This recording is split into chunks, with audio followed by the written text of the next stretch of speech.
आज हम सफर करने वाले हैं हिंदी साहित्य की एकदम शुरुआत में, उसकी जड़ों में।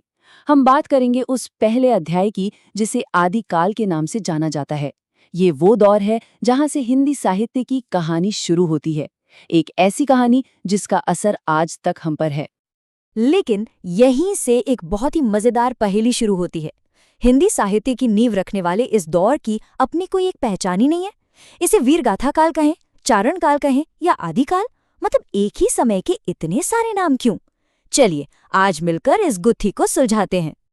तो सबसे पहले आइए समझते हैं कि आदिकाल आखिर है कहाँ हिंदी साहित्य के पूरे इतिहास में।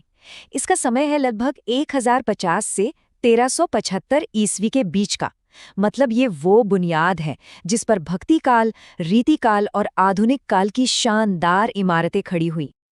तो हमारी पड़ताल का पहला पड़ाव यही है, आखिर इस एक दौर के इतने नाम कैसे पड़ गए? और ये सिर्फ अलग अलग नाम नहीं है, ये दरअसल अलग अलग नजरियों की कहानी है।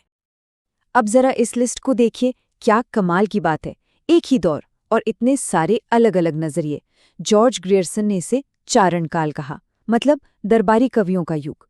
तो वहीं आचार्य रामचंद्र शुक्ल को इसमें सिर्फ वीरता की कहानियां दिखीं और उन्होंने इसे वीर गाथा काल कह दिया। और फिर आए हजारी प्रसाद द्विवेदी, जिन्होंने आदिकाल नाम दिया, जो आज सबसे ज्यादा स्वीकार किया जाता है।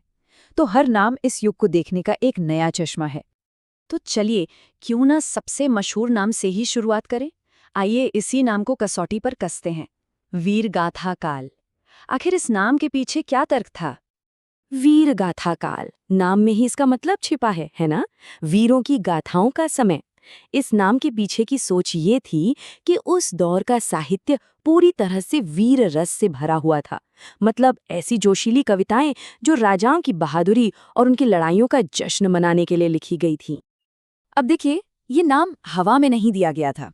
इसके पीछे थे एक बहुत बड़े विद्वान आचार्य रामचंद्र शुक्ल, और उन्होंने अपना ये दावा सिर्फ 12 किताबों के विश्लेषण के आधार पर किया था। ये देखिए, ये है वो 12 ग्रंथ जिसमें पृथ्वीराज रासो का नाम तो सबने सुना ही होगा। तो इन्हीं किताबों को पढ़कर शुक्ल जी को लगा कि भाई ये दौर तो पूरी तरह से राजाओं के शौर्य और उनके लड़ाइयों की कहानियों का ही है। और इन कहानियों को लिखने वाले जो चारण कवि थे, वो कोई सिर्फ कलम के सिपाही नहीं थे। वो अक्सर लड़ाई के मैदान में खुद मौजूद होते थे, तलवार भी चलाते थे। इसीलिए उनकी बातों में, उनकी कविताओं में एक जोश और एक सजीवता मिलती है, भले ही वो ऐतिहासिक रूप से 100% सच ना हो। लेकिन क्या कहानी बस इतनी ही है? क्या उस दौर में सिर्फ तलवारों की ही गूंज थी? अगर हम दरबार की मोटी दीवारों के बाहर झांक कर देखें तो तस्वीर कुछ और ही नजर आती है। जी हाँ, बिल्कुल। एक तरफ दरबारों में राजाओं की तारीफें हो रही थीं, तो दूसरी तरफ एक और दुनिया बस रही थी सिद्ध, नाथ और जैन परंपराओं में, जहां भक्ति और अध्यात्म का साहित्य रचा जा रहा था। ये तलवार की नहीं, बल्कि आत्मा की बात कर रहे थे। तो सोचिए जरा, एक ही वक्त पर दो बिल्कुल अलग-अलग साहित्यिक नदियां बह रही थी। एक तरफ था रासो साहित्य, जिसका फोकस था राजा, युद्ध और रोमांस, और दूसरी तरफ था धार्मिक साहित्य, जो बात करता था आस्था, दर्शन और शांति की। एक दरबार की दुनिया और दूसरी मठ मंदिर की। तो अब सवाल ये उठता है कि जब इतनी अलग अलग चीजें एक साथ लिखी जा रही थीं, तो फिर इस पूरे दौर के साहित्य का एक कॉमन मिजाज क्या था? इसकी पहचान क्या थी? चलिए इसके डीएनए को समझते हैं। अच्छा, तो इस दौर के लिटरेचर का डीएनए कुछ ऐसा था। पहली बात, कवि पूरी तरह से अपने राजाओं पर निर्भर थे, तो भाई लिखना तो वही पड़ेगा जो राजा को पसंद आए। दूसरी बात, बड़ा चढ़ाकर लिखने का चलन था, जिसे अतिशयोक्ति कहते हैं। राजाओं को लगभग भगवान बना दिया जाता था। और हाँ, लड़ाइयों की बहुत बातें होती थी, और अक्सर इन लड़ाइयों की वजह होती थी सुंदर राजकुमारियां। तो वीर रस के साथ साथ श्रृंगार रस भी जमकर मिलता है। और एक बहुत जरूरी बात, इस पूरे साहित्य में आम आदमी कहीं नहीं था। और यहीं पर इस साहित्य की सबसे बड़ी मजेदार बात, या कह लीजिए आलोचना, छिपी है। ये किताबें, ये रचनाएं ऐतिहासिक सच्चाई से ज्यादा कल्पना की उड़ान लगती हैं। इनका मकसद इतिहास लिखना था ही नहीं, बल्कि अपने राजा की वाहवाही करना था।